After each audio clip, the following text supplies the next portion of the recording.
Well, this month we've been on an endeavor to stand on that firm foundation of faith and to learn more about how to go about standing on that firm foundation of faith. So last week we were learning some keys, some principles, especially out of Reverend Michael Beckwith's book of Spiritual Liberation.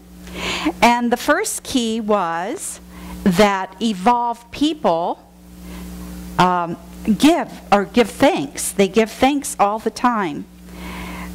They give thanks even when things aren't going so well. They give thanks. So we learned about that last week.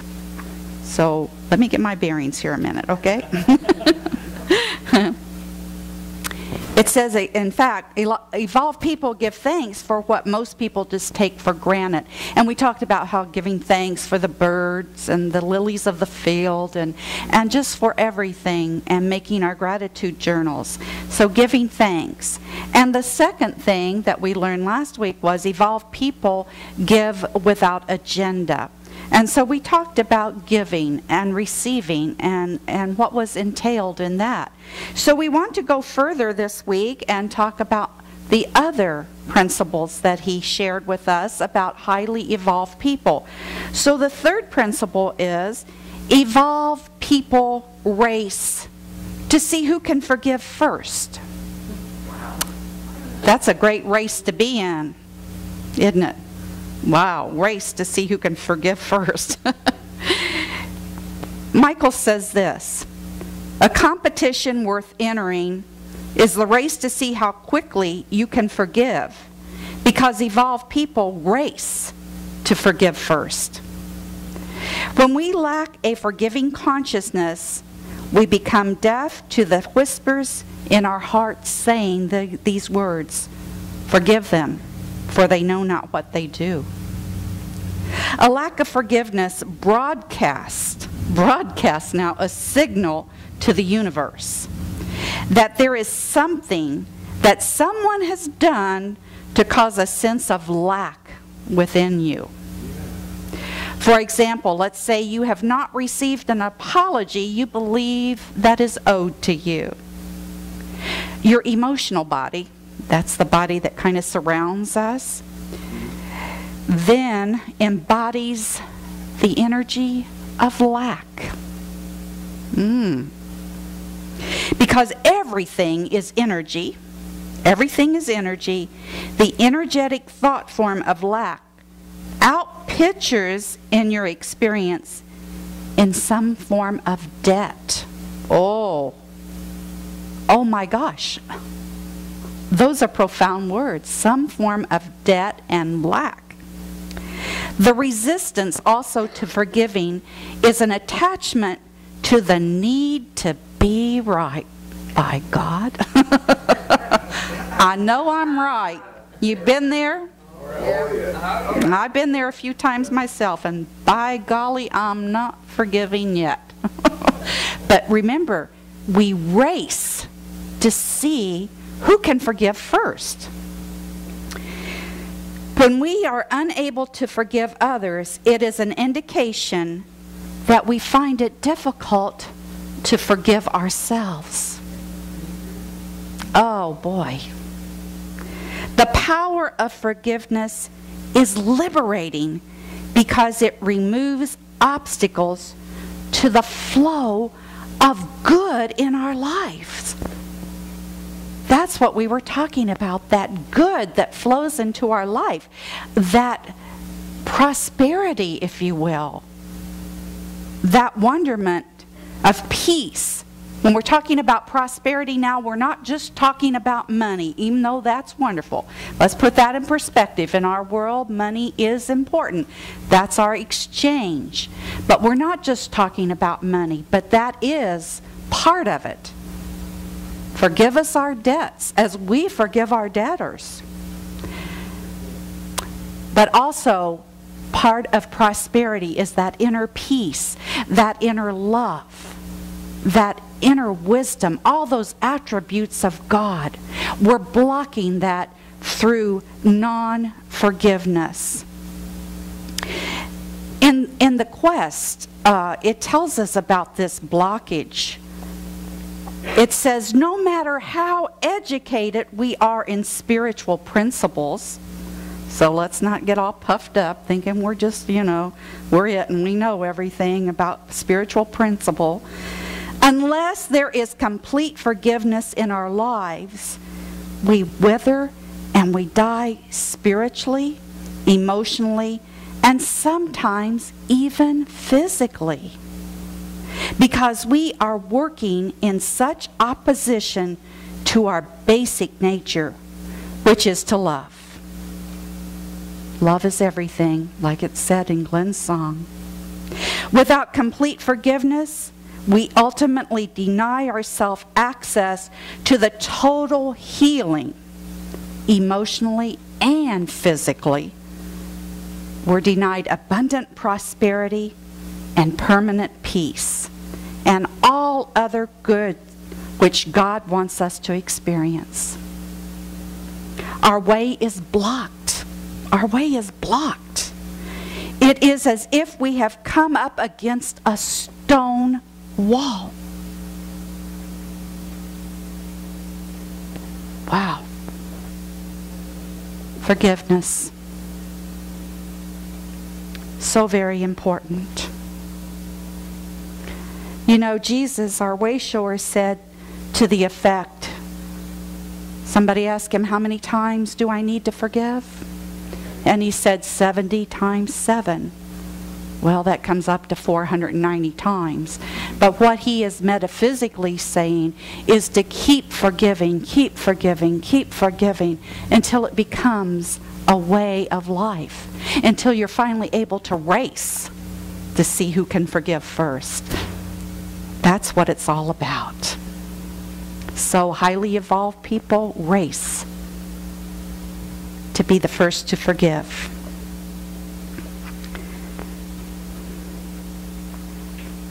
You can see I didn't put markers in the book. The second principle is, evolved people experience life as a celebration rather than a problem to be solved. Oh, speaking of celebration, I think I've celebrated this week. But it is a celebration. What if you viewed life as a celebration rather than a problem? Mr. Beckwith says, evolved people understand that there's a celebration going on. Woo! Celebrate. Throughout the great universe.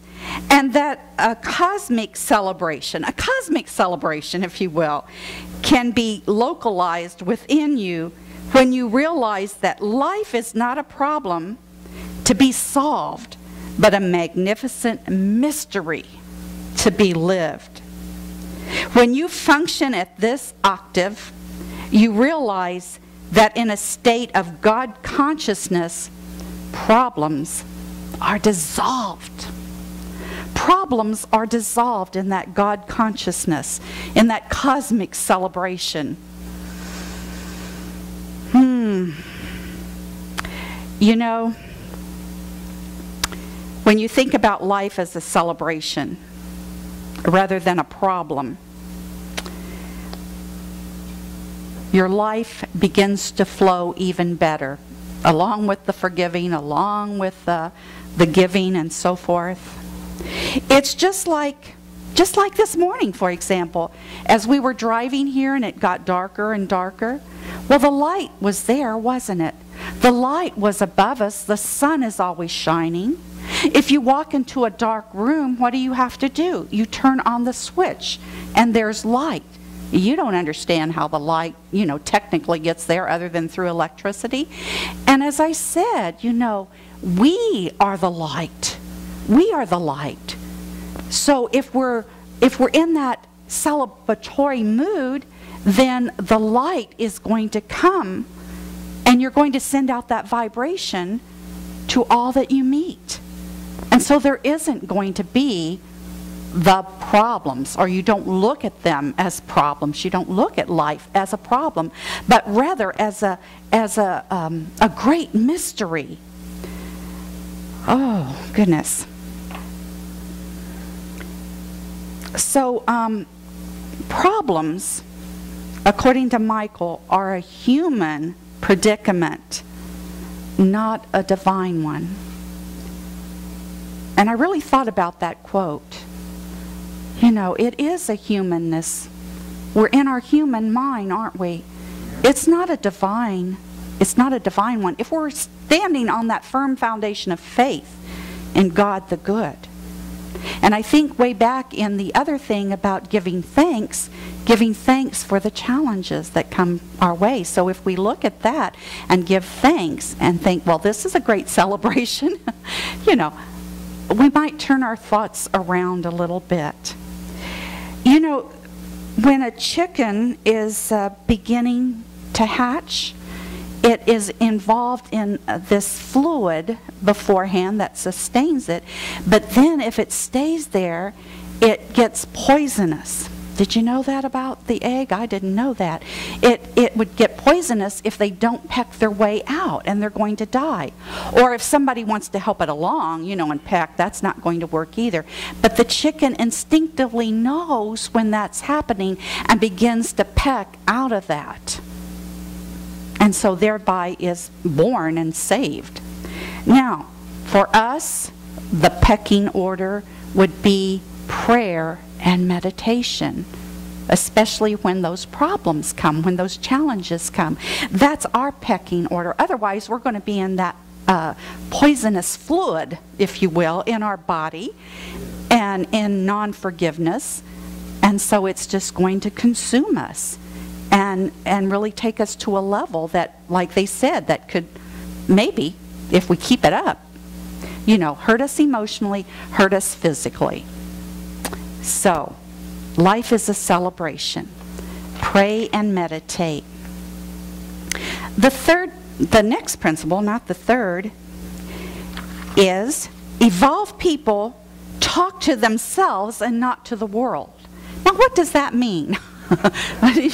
You're going schizophrenic or something and talking to yourself? I do that in the grocery store. I don't know if anybody else does. Sometimes, yeah, I just try, oh, did somebody look at me, you know, or something. But anyway, as we get older, it's okay. They might just think, crazy woman, it's okay. So that's what it's really talking about. Evolved people accept themselves. They don't try to run away from themselves or imitate others or to be anyone else. They trust their inner guidance system to direct them in the area in which they have yet to grow, while knowing that they are already a uniquely beautiful expression of the infinite. To accept yourself as you are and say, I love myself the way I am, you know, but still I want to grow and evolve, you know, but not say, oh God, I just want to be there. I want to be like the Dalai Lama, you know, or whatever, or whoever you want to be like. I know at Pazzi in a workshop, there was this writer that got up and sang this song. I sure can't sing it or don't remember all the words, but it was kind of to this effect. She always wanted to be Gwyneth Paltrow. So she, yeah. And she was kind of tall and lanky, and she says, I know she does yoga, so I'm going to do yoga, and I'm going to look like Gwyneth. And she did it for a year, and nothing happened. She didn't look like Gwyneth in the least bit. But the final ending of the song was, you know what? I'm accepting myself for who I am and how I look, and you know what? Gwyneth can't look like me. Isn't that beautiful? I think we'll sing that sometime if it ever comes out in the lead sheets. Well, these people don't look out to the outside world to convince them that they're worthy of existence, that they are acceptable in the eyes of the world. We can spend an entire lifetime trying to convince everyone around us of our lovability, our worthiness, our talents, and our skills. I think that Jesus said it so succinctly. What does it profit a man if you gain the entire world you know? But you lose your own soul.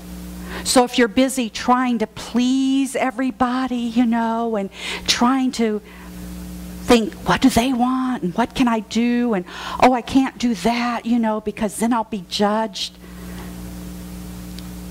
It's that you talk to your inner self. It's not your lower self talking like maybe we do in the grocery store or something, but it is that we're talking to our higher self. I went to a workshop with Jana Stanfield and Karen Drucker, and this idea came out that there is always this kind of inner voice over here, and Jana calls it screech. I think that Karen Drucker calls it Zelda, so we can make up our own name. But you can imagine screech. Yeah. Oh, you're not good enough. What do you think you're doing? Who do you think you are anyway that you can write a great song, huh? Who are you to think that you can get up here and give a talk? Who are you, whatever, you know, whatever it is, that you can be a great mother? I don't know. What else? Just a great anything. And then over here's Rosie. Or you can name it whatever you want. And Rosie is our higher God self. And going, honey, I want to talk to you. You're wonderful. You're just wonderful the way you are. It's okay. Be confident.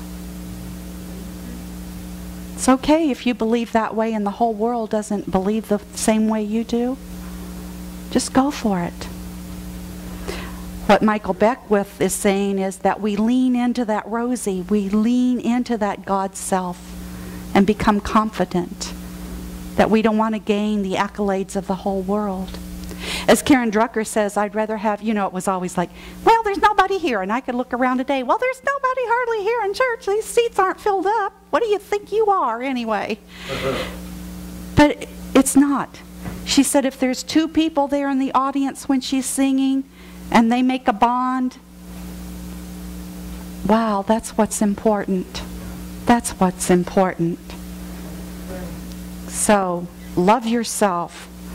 Love yourself.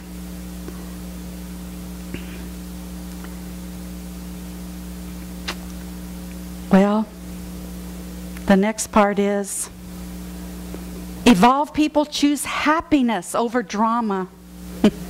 Oh, golly. Evolved people do not require drama to know that they exist. You know those drama queens in the world, I'm sure. Yeah. And we can all probably become a drama queen here and there, you know. They realize that they don't need to be at the center of crisis after crisis, whether real or imagined, in order to feel alive or to get the attention that they desire. Dramas are not required to get their juices flowing or to hold the attention of other people. Evolved people do not sabotage their happiness with self-created drama. So what does that mean? Again, you notice when that chatter begins going off in your head, this time not Zelda and Rosie, but that chatter. When you're really angry with someone and maybe you're going to go meet them and you start creating a drama. Well, they said this, and then I said that. And when I go back to talk to them, I'm going to say this, and I'm going to say that, and then I'm going to give them what for, you know. And then it's all going to turn out just lovely. See, that's writing your drama. That's writing your opera, if you will, of what's going to happen. What if? What if it's this way? And I'm sure that we've all said, oh, if I had only said that in that instant. But I didn't say that. You know, instead I said this. So don't go around writing these operas in your mind. Don't look at the world, you know. There was this one lady that we were saying what we were going to do for some of our goals. But this one, you know, it got like gasp. And this one lady stood up and said, going to not always put my children first, and I'm going to take care of myself. And somebody gasped. And then the teacher said, say that again. You know, because there was gasp in the room, like, what? But it was like, honor yourself. Take care of yourself first, you know. You know, that would be something that maybe people say, oh my gosh, how can that mother say that? But if we're not taking care of ourselves first, then we can't take care of others. When we're in an airplane and they tell you about the oxygen mask, what do they say?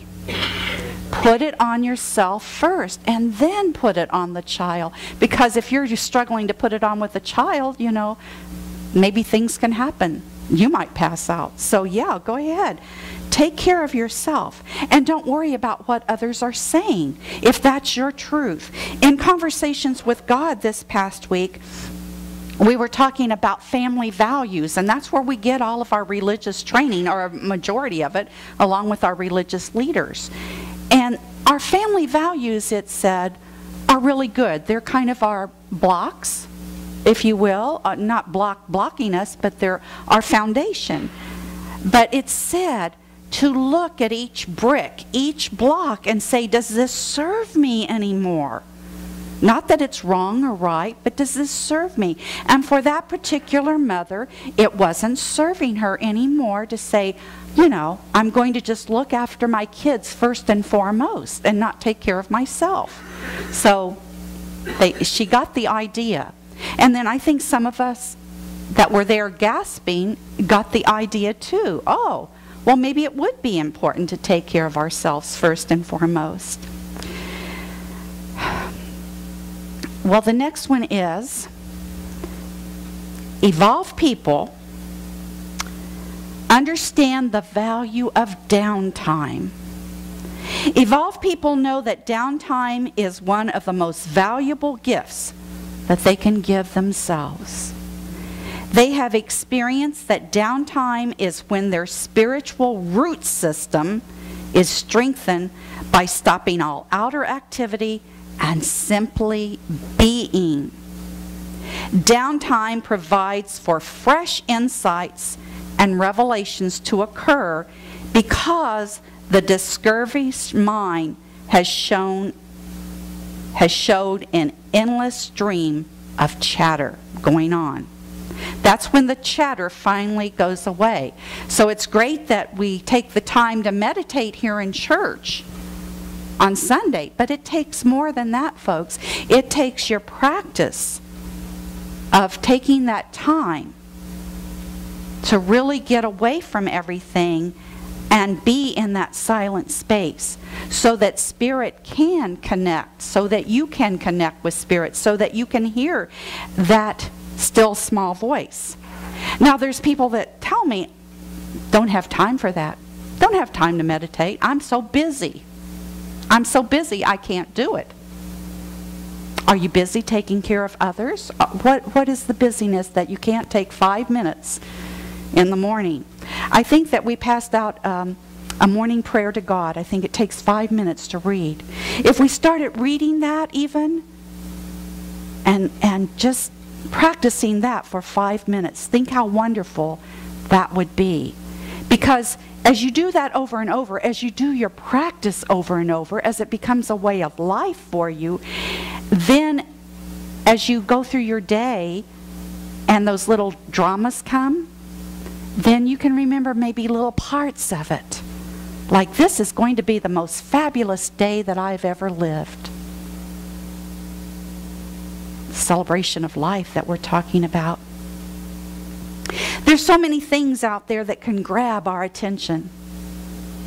You know, there's the endless emails that we can really get inundated with. There are the phone calls. There's the iPods. There's the TV. For me, there's the YouTube. It can take us away. It can draw us away from that centeredness. So truthfully, we need, if we're highly evolved and we want to take the time is to take just a little block of time to begin with, to set aside and say, this is my prayer time, this is my meditation time. If we're all looking to become highly evolved, in conclusion, I'd like to read this quote from Michael. It says, when we feel ongoing gratitude for the simple blessings in life, when we give without agenda and selflessly serve others, a compassionate heart of forgiveness will go out from us as a blessing. We will no longer live as a mere problem solver, but as a joyous celebrant of what it means to have a precious human incarnation. We will consistently choose happiness over drama, creating inner peace and a calm environment. Downtime will become a given in our lives, causing us to be captured by loves and by a vision, by flashes of creativity, taste of bliss in meditation, and recognition that we are here to celebrate existence. We're here to celebrate our existence. So, my friends, I hope that you are inspired by these 7 principles by Reverend Michael Beckwith, and that you will continue this month to stand on your firm foundation of faith and go forward, and to love yourself just as you are. God bless you.